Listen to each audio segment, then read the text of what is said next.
నమస్తే అందరికీ.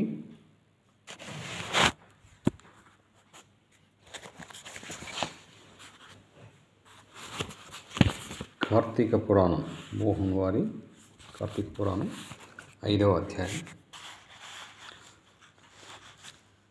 పురాణ పఠన మహత్యము, శత్రుజిచ్చరిత్రము. వశిష్ఠుడు తిరిగి ఇట్లు చెప్పాను: ఓ జనక మహారాజా, విను. కార్తీక మాసమందు పాపక్షయం కొరకు పుణ్యమును చేయవలెను. పుణ్యము చేత పాపము నశించుటయే కాక పుణ్యం అధికమగును. కార్తీక మందు హరి సన్నిధిలో భగవద్గీత పారాయణమును చేయువాడు పాము కుబుసమును వలె పాపములను విడుచును. కార్తీక మాసమందు తులసి దళములతోనూ తెల్లనివి నల్లనివి అయిన అవిష పూలతో, కరవీర గన్నేరు పూలతోనూ హరిని పూజించిన ఎడల వైకుంఠమునకు పోయి హరితో కూడా సుఖించును. కార్తీక మాసమున భగవద్గీతయందు విభూతి విశ్వరూప సందర్శనాధ్యాయములను హరి సన్నిధిలో పారాయణము చేయువాడు వైకుంఠలోకం.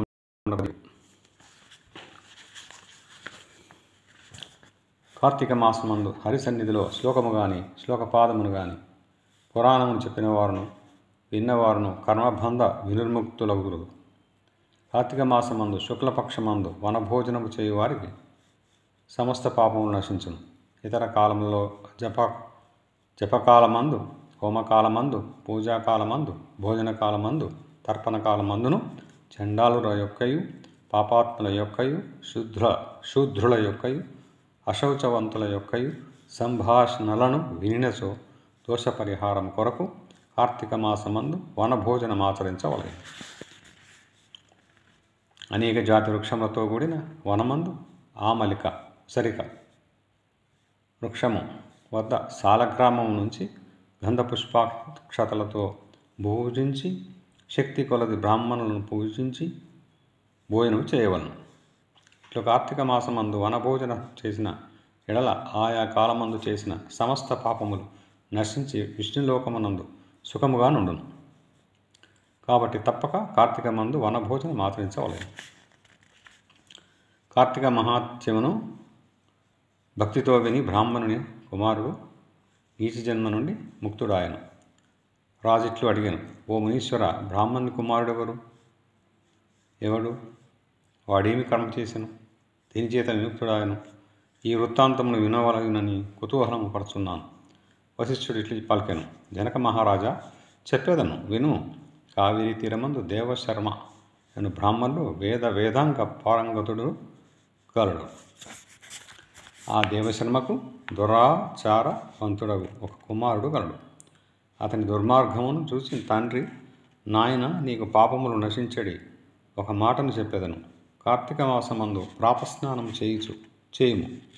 సాయంకాలం మందు హరి సన్నిధిలో దీపములను సమర్పించుము. ఈలాగున తండ్రి చెప్పిన మాటలు విని కుమారుడు కార్తీక మాస ధర్మం అనగానే ఏమి, ఇటు కార్యమాచే ఎన్నటికీ చేయతగదు. ఆ మాట విని తండ్రి, ఓరి దుర్మార్గ, ఎంత మాట అంటివిరా, నీవు అరణ్యమందు చెట్టు త్వరలో ఎలకవై పుట్టి ఉండమని శపించను. తండ్రి శాపమును విని కుమారుడు పక్షతాపపడి శాప విముక్తిని దురాచారుడ నాయన నాకు ఎట్లు కలుగును అని తండ్రిని అడిగాను. ఆ తండ్రి ఇట్లు అనెను: కుమారక, ఎప్పుడు నీవు కార్తీక మహాత్యమును వినదేవో అప్పుడు నీకు మూషకత్వ విముక్తి కలుగునని చెప్పాను. తండ్రి ఇట్లు చెప్పి ఊరకున్నంతలో కుమారుడు గజారణ్యమందు ఎలుక అయ్యాను. చెట్టు త్వరలో నివసించను. అది అనేక జంతువులకు ఆధారమై ఉన్నది. ఇట్లు కొంతకాలం గడిచిన తర్వాత ఒకప్పుడు విశ్వామిత్ర మునీశ్వరుడు శిష్యులతో సహా కార్తీక స్నానం ఆచరించి ఆ వృక్షం యొక్క మొదట కార్తీక మహాత్యమును భక్తితో చెప్పుచుండెను. అంతలో దురాచారుడును హింసకుడును అవు ఒక కిరాతకుడును వేట నిమిత్తం అచ్చటికి వచ్చి బ్రాహ్మణులను చూసి పాపాత్ముడు గనుక దయాశూన్యుడై వారిని చంప నిక్షయించెను. అంతలో విశ్వామిత్రాది ముని సందర్శనం వలన వానికి జ్ఞానం కలిగి సంతోషించి, అయ్యా, ఏమిటి ఈ పని వల్ల ఏమి ఫలం అని అడిగాను. కిరాతకునిచే అడగబడి విశ్వామిత్రుడు ఇట్లు చెప్పాను: కిరాత, వినుము, చెప్పదను. నీ బుద్ధి మంచిదైనది. ఇది కార్తీక ధర్మం. ఈ ధర్మం మనుషులకు కీర్తి పెంపొందించును. కార్తీక మాసం మందు మోహం చేతనైనను స్నానాదానికమును చేసిన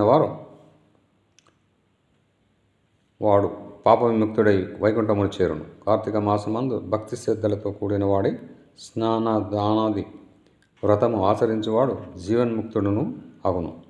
విశ్వామిత్రుడు ఇట్లా కిరాతుని గురించి చెప్పిన కార్తీక ధర్మమును వృక్షము మీదనున్న ఎలుక విని అప్పుడే నీచ దేహము విడిచి విప్రుడైంది. విశ్వామిత్రుడది చూసి ఆశ్చర్యమొందెను. తర్వాత బ్రాహ్మణ కుమారుడు తన వృత్తాంతమంతను విశ్వామిత్రుడికి తెలిపి అనుజ్ఞ తీసుకొని తన ఇంటికి పోయాను. కిరాతుడును మూషిక దేహ త్యాగమును బట్టి కార్తీక ప్రతిఫలమును చూసి తర్వాత మునివరను సకల ధర్మములను విని వైకుంఠము చేరను. సుగతిని గోరువారు కార్తీక మహాత్మ్యమును వినవలను. విన్నంతనే పుణ్యవంతులై పరమపదము పొందెదరు. కానీ విద్వాంసుడు తెలిసి కార్తీక ధర్మమును విని అభ్యసించవలను. కాబట్టి తప్పక కార్తీక వ్రతం ఆచరించదగినది. ఇది నిజం నాకు బ్రహ్మ చెప్పినాడు. రాజా, నీవు పురాణములందు బుద్ధి నుంచుము. అట్లయిన ఎడల పుణ్యగతికి పోవుదు. ఈ విషయమే విచారణతో పనిలేదు, నిక్షయము. Okay, thank you.